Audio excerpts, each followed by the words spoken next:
আজকে আপনাদেরকে তৈরি করে দেখাবো কাপকেক রেসিপি। চকলেট কাপকেক বানানো খুবই সহজ আর বাচ্চারা এই রেসিপি অনেক পছন্দ করে। তো দেরি না করে চলুন রেসিপিটি শুরু করা যাক। প্রথমেই আমরা নিয়ে নিব একটি ডিম। ডিমটিকে আমরা একটি ভেঙে একটি বাটিতে নিয়ে নিব। এরপর এই ডিমটিকে আমরা একটি হ্যান্ড বিটারের সাহায্যে বিট করে নিব। ভালোভাবে বিট করব 1 মিনিটের মতো। বিট করা হয়ে গেলে আমরা এর ভিতরে দিয়ে দিব সামান্য চিনি। আমরা চিনি অল্প অল্প করে এর সাথে অ্যাড করতে থাকবো, একবারে পুরো চিনি দিয়ে দিব না।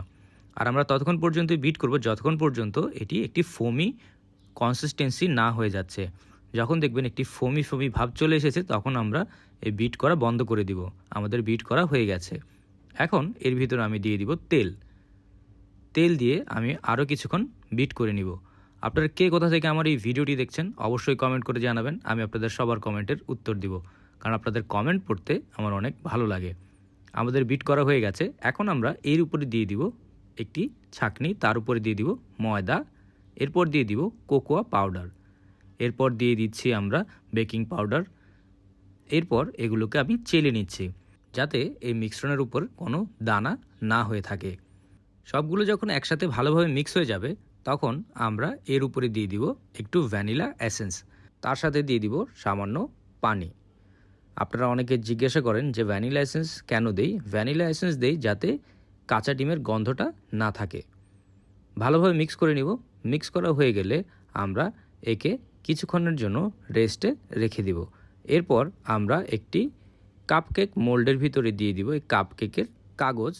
এগুলো বেকিং স্টোরে পাওয়া যায়, যে কোনো বেকিংয়ের দোকানে গেলে এই কাগজগুলো পেয়ে যাবেন। এরপর আমি আমাদের মিশ্রণটি এর উপরে দিয়ে দিচ্ছি। খেয়াল রাখতে হবে আমাদের মিশ্রণটি ভরে দেওয়া যাবে না, অল্প অল্প করে দিতে হবে, কারণ কাপকেকগুলো যখন হয়ে যাবে তখন এগুলি ফুলে অনেক বড় হয়ে যাবে। তো আমরা যদি ভরে ভরে দিই তাহলে এগুলো মোল্ড থেকে বের হয়ে নষ্ট হয়ে যেতে পারে। তো আমরা অল্প অল্প করে মিশ্রণটি প্রত্যেকটি কাপকেকের কাগজের উপর দিয়ে দিচ্ছি। হয়ে গেলে আমরা এগুলোকে এক পাশে রেখে আমরা নিয়ে নেব একটি বড় কড়াই, তার উপরে দিয়ে দেব একটি স্ট্যান্ড। এরপর ঢাকনা দিয়ে একে আমরা 5 মিনিটের মতো গরম করে নিব। 5 মিনিট গরম হয়ে যাওয়ার পরে আমরা ঢাকনা তুলে এর উপরে আমরা আমাদের কাপকেকের মোল্ডটি বসিয়ে দিব।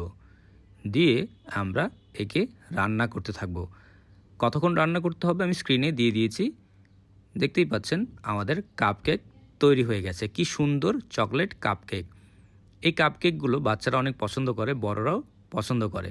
আপনারা চাইলে এর উপরে সামান্য ক্রিম দিয়েও মজা করে খেতে পারেন।